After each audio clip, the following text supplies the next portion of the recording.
हुस्न की मलका और अपनी उम्र से कहीं बड़ी एक्ट्रेस और चेहरा ऐसा कि देखते ही जिस पर निगाहें ठहर जाएं। और सिर्फ इतना ही नहीं बल्कि किस्मत की भी धनी, इतनी खुशनसीब कि ना तो ड्रामा इंडस्ट्री में एंटर होने के लिए कोई स्ट्रगल करना पड़ी और ना ही तरक्की करने के लिए, बल्कि सिर्फ 2 बरस में पाकिस्तानी ड्रामा इंडस्ट्री की one of the top actresses बन गई। जी हाँ दोस्तों, ये है मुख्तसर तारुफ पाकिस्तानी ड्रामा क्वीन दुर्र फिशा सलीम का। दुर्र फिशा सलीम ड्रामा इंडस्ट्री में कैसे और किसकी सिफारिश से आई, इनके वालिद कौन हैं, क्या इनके वालिदैन चाहते थे कि दुर्र फिशा सलीम एक्ट्रेस बने, दुर्र फिशा के पास कौन सी डिग्री है, इनके ड्रामों की कहानी मुनफरिद क्यों होती है, इनके अब तक के बड़े ड्रामे कौन से हैं और दुर्र फिशा सलीम को कितना वजन कम करना पड़ा था एक्ट्रेस बनने के लिए। ये सब और मजीद बहुत कुछ हम बतलाएंगे आपको इस वीडियो में, मगर इससे पहले हमारा फेसबुक पेज फॉलो और लाइक कर लें, जबकि हमारा यूट्यूब चैनल सब्सक्राइब करके घंटी बजा दें। तो दोस्तों, दुर्र फिशा सलीम 14 फरवरी 1996 को लाहौर में पैदा हुई। 4 बहन भाइयों में वो सबसे बड़ी हैं। इनके वालिद सलीमुल हसन डायरेक्टर और प्रोड्यूसर हैं। इन्होंने घर में ही प्रोडक्शन हाउस बनाया हुआ था। यूं घर में अदाकार आते रहते। माहौल ऐसा था घर का कि जिसने दुर्र फिशा में एक्टिंग का शौक पैदा कर दिया।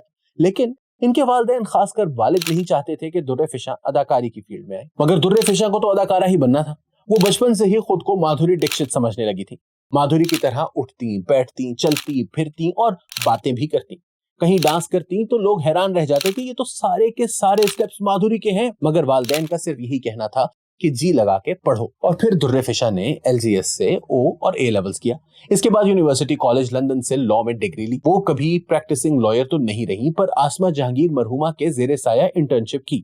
और जब कानून की डिग्री ले ली तो अदाकारा बनने का कह दिया वालिदैन को। पहले पहल तो वो ना माने, मगर फिर वालिदा मान गई। इन्होंने अपने शौहर को कहा कि इसे ये शौक भी पूरा करने दें। अदाकारी इसे नाम को भी नहीं आती, ये जल्द नाकाम होकर घर लौट आएगी। यूं उन्हें इजाजत मिल गई। और फिर दुर्र फिशा ने अपने वालिद के दोस्त और मशहूर अदाकार काशिफ महमूद को कहा कि ऑडिशन करवा दे मेरा। काशिफ महमूद ने कराची के 2-4 प्रोडक्शन हाउसेस में बात कर ली इनके ऑडिशंस की। और फिर दुर्र फिशा सलीम कराची चली गई। आप हैरान हो जाएंगे ये जानकर के दुर्र फिशा ने कराची के तमाम प्रोडक्शन हाउसेस में ऑडिशंस दिए और फिर वापस लाहौर आ गई। लाहौर आते ही उन्हें धड़ाधड़ ऑफर आने लगी। एक ड्रामे के लीड रोल के लिए उन्हें कास्ट कर लिया गया, मगर फिर इनसे माजरत कर ली गई। इस पर इनका दिल टूट गया। लेकिन फिर इन्होंने दिलरुबा ड्रामा साइन किया। 2020 में रिलीज होने वाला दिलरुबा इनका पहला ड्रामा था जिसमें इन्होंने हानिया आमिर की बहन का किरदार अदा किया था। ये साइड रोल था, एक्टिंग का मार्जिन भी महदूद था, मगर दुर्र फिशा ने इसे खूब निभाया। हानिया आमिर जैसी मंझी हुई एक्ट्रेस के साथ काम किया और महसूस ही नहीं होने दिया कि ये इनका पहला ड्रामा है। यही वजह है कि इस ड्रामे के बाद वो डायरेक्टर्स और व्यूअर्स की नजरों में आ गई थी। इसके बाद आलमी वबा की वजह से मुल्क में लॉकडाउन लग गया और इस दौरान दुर्र फिशा को लीड रोल ऑफर हुआ ड्रामा सीरियल भड़ास में। फ्लाइट्स बंद थी, सो बाय रोड कराची पहुंची। दुर्र फिशा को भड़ास ने एक्टिंग समेत बहुत कुछ सिखाया।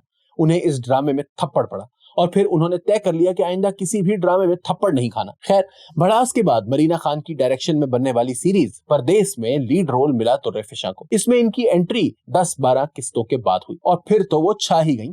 इस ड्रामे में बुशरा अंसारी और सरमद खूसट भी थे। सरमद ने दुर्र फिशा के मुताल्लिक कहा कि बहुत जल्द ये लड़की हमारी ड्रामा इंडस्ट्री की टॉप एक्ट्रेसेस में से एक होगी, और इनकी ये बात बिल्कुल दुरुस्त साबित हो गई, और वो भी सिर्फ 1 बरस बाद। परदेस और जुदा हुए कुछ इस तरह के बाद 2022 में दुर्र फिशा सलीम का ड्रामा टेलीकास्ट हुआ, कैसी तेरी खुदगर्जी। इस ड्रामे ने तो इन्हें शोहरत के 7वें आसमान पर पहुंचा दिया। न सिर्फ देखने वाले बल्कि तमाम ड्रामा इंडस्ट्री भी दुर्र फिशा के सहर में मुब्तला हो गई। सुपर डुपर हिट साबित हुआ ये ड्रामा। ये पाकिस्तान का पहला ड्रामा बना कि जिसने यूट्यूब पर 1 अरब से ज्यादा व्यूज लिए। यानी कमाल ही हो गया कि एक लड़की सिर्फ 2 बरस में पाकिस्तानी ड्रामा इंडस्ट्री की जान बन गई। हालांकि टैलेंट और शक्ल दोनों ही लाजवाब होने के बावजूद बड़े बड़े फनकारों को एक अरसा लग जाता है हिट होने में। लेकिन किस्मत एक तरफ, उस कामयाबी में दुर्र फिशा की मेहनत का भी बहुत किरदार है। कैसी तेरी खुदगर्जी की शूटिंग से एक रात पहले वो सीढ़ियों से गिर गई। इनकी नाक पर चोट आई, इसकी वजह से इनकी नाक और चेहरा सूज गया, मगर इन्होंने इसी हाल में शूट करवाया।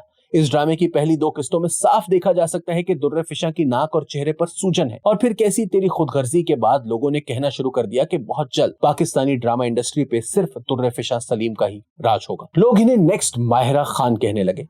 खैर, कैसी तेरी खुदगर्जी के बाद दुर्र फिशा सलीम की वहाज अली के साथ मिनी सीरीज जुर्म रिलीज हुई और फिर स्याह और जैसे आपकी मर्जी में काम किया।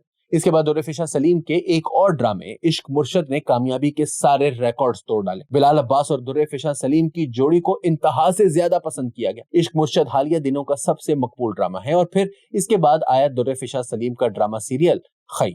इस ड्रामे की मकबूलियत भी बेपनाह रही, बस थोड़ा सा ही फर्क था इश्क मुर्शद और खई की मकबूलियत में। और इन दो ड्रामों के बाद तो बड़े बड़े डायरेक्टर्स, फनकार और क्रिटिक्स भी ये कहने पर मजबूर हो गए कि दुर्रे फिशा सलीम बहुत जल्द पाकिस्तानी ड्रामा इंडस्ट्री की सबसे बड़ी स्टार होंगी। अगरचे मुकाबला बहुत टफ है, लेकिन अगर ऐसा हो गया तो इसकी सबसे बड़ी वजह होगी दुर्रे फिशा सलीम का हर स्क्रिप्ट साइन ना करना। वो एक जैसे ड्रामों में काम नहीं करती। इसकी वजह वो ये बताती हैं कि ज्यादा ड्रामे करना इनकी मजबूरी नहीं है, इन्हें घर को सपोर्ट नहीं करना होता, इसलिए इनके पास चॉइस होती है कि वो मर्जी का स्क्रिप्ट ही चुने।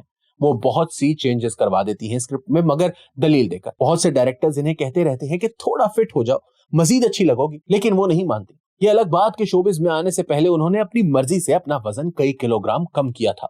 खैर, अब आप कमेंट करके बताएं कि आपको दुर्रे फिशा सलीम का कौन सा किरदार सबसे ज्यादा पसंद है।